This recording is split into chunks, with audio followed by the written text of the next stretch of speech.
बहुत समय पहले की बात है। स्वर्गलोक में रिद्धि और सिद्धि बैठी बात कर रही थी।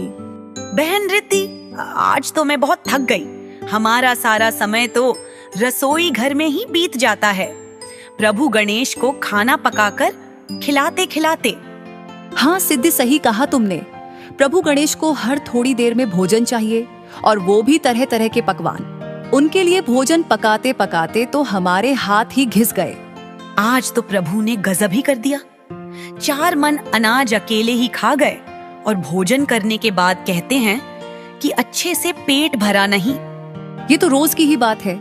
अकेले ही इतना सारा भोजन खा लेते हैं, और साथ में कभी मूषक तो कभी कोई और साथ में ले आते हैं। प्रभु के साथ साथ उनको भी खिलाना होता है।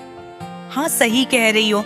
रिद्धि और सिद्धि अभी बात कर ही रही होती है कि तभी वहाँ गणेश जी आ जाते हैं। देवी रिद्धि, देवी सिद्धि, आप यहाँ बैठी हैं और मैं सारे महल में आपको तलाश रहा था। क्या बात है प्रभु, आज हमसे ऐसा कौन सा काम आन पड़ा कि आप हमें तलाश रहे थे? वो मुझे कुछ भूख लगी थी तो सोचा क्यों ना आपसे कुछ पकौड़े ही बनवा लूं। मौसम बहुत अच्छा हो रहा है, और हाँ, साथ में थोड़ा हलवा भी बना लीजिएगा। मैं अपने कुछ मित्रों को आमंत्रित कर लेता हूँ। जी जी, क्यों नहीं। हमें और काम ही क्या है, बस रसोई घर में आपके और आपके मित्रों के लिए पकवान ही बनाते रहें। प्रभु, अभी कुछ समय पहले ही तो आप ढेर सारा भोजन करके गए थे। वो मौसम अच्छा था तो मैं पृथ्वी भ्रमण के लिए चला गया था। अब वहां घूमते घूमते मुझे फिर से भूख लगाई। अरे वाह प्रभु, आप तो घूमे और हम यहाँ आपके लिए पकवान बनाते रसोई घर में ही लगे रहें। ये कहाँ का इंसाफ है? हाँ, सही कहा बहन तुमने। स्वामी, कभी आपके मन में हमें भी साथ लेके जाने की इच्छा होती है। हमारी याद तो आपको बस भोजन के समय ही आती है। नहीं नहीं देवी, ऐसा नहीं है। वो तो मुझे लगा आप शायद आराम कर रही होंगी, तो मैंने आपको परेशान करना उचित नहीं समझा, इसलिए अकेला चला गया।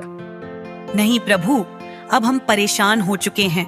आपके लिए भोजन पकाते पकाते अभी एक समय का भोजन पका के हम रसोई से आके बैठते ही हैं कि तभी आपको दोबारा भूख लगाती है। ऐसे नहीं चलेगा। अब हम परेशान हो चुके हैं। सही कहा सिद्धि तुमने। हम अपने पीहर जा रहे हैं। अब आप जाने और आपकी भूख खुद पकाएं और खुद खाएं। हम शुभ और लाभ को भी यहीं छोड़े जा रहे हैं। अपने साथ साथ उनको भी पका के खिलाएंगे, तब आपको पता चलेगा। ऐसा कह के रिद्धि और सिद्धि सामान लेके अपने पीहर चली जाती है और गणेश जी देखते रह जाते हैं। ओहो, ये दोनों तो चली गई। मैं तो भूख से तड़प रहा हूं। अब क्या करूं? चलो रसोई घर में जाके देखता हूं, जो कुछ मिलेगा वही खा लूंगा। गणेश जी रसोई घर में जाते हैं और जो कुछ बचा हुआ रखा होता है वही खा के अपना पेट भर लेते हैं। तभी शुभ लाभ खेल के वापस घर आते हैं। पिताजी, माँ कहाँ है? हमें बहुत जोर की भूख लगी है। बेटा, वो तो तुम्हारी नानी के घर गई है।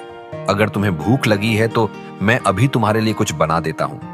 उस समय तो गणेश जी बच्चों को रसोई घर से कुछ खाने को दे देते हैं, लेकिन उसके बाद वो बड़े परेशान हो जाते हैं कि करें तो क्या करें, क्योंकि शाम होते होते उन्हें भी थोड़ी और भूख लग जाती है।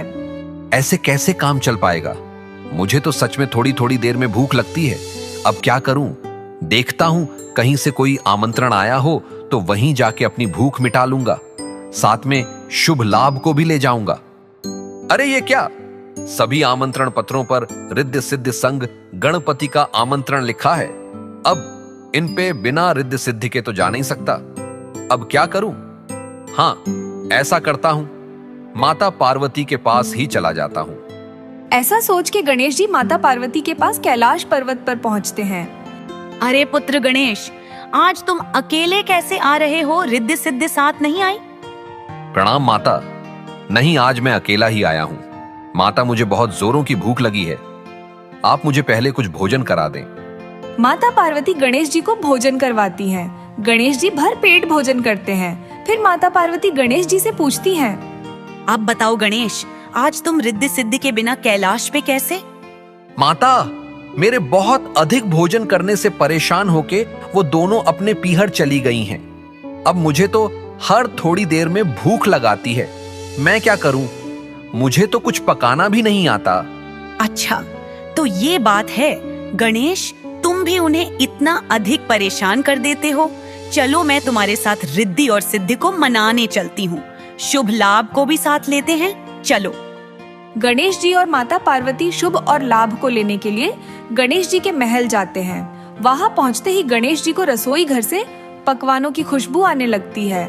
माता पार्वती और गणेश जी रसोई घर में जाते हैं तो देखते हैं देवी रिद्धि और देवी सिद्धि रसोई में तरह तरह के पकवान बना रही होती हैं। अरे देवी, आप दोनों, आप कब आई? हाँ प्रभु, हम। प्रणाम माता, प्रणाम पुत्रियों। गणेश बता रहा था कि आप दोनों उनसे नाराज होके अपने पीहर चली गई हैं। जी माता, नाराज तो हम इनसे अत्यधिक थे, परंतु हमें इनकी और शुभ लाभ की चिंता भी बहुत हो रही थी। इसलिए हमने निर्णय लिया कि हमें इन्हें अकेला नहीं छोड़ना चाहिए और हम रास्ते से ही वापस आ गए। तुमने बहुत अच्छा निर्णय लिया पुत्री, और बहुत अच्छा किया कि तुम दोनों वापस आ गए, क्योंकि गणेश रिद्धि सिद्धि के साथ ही अच्छे लगते हैं।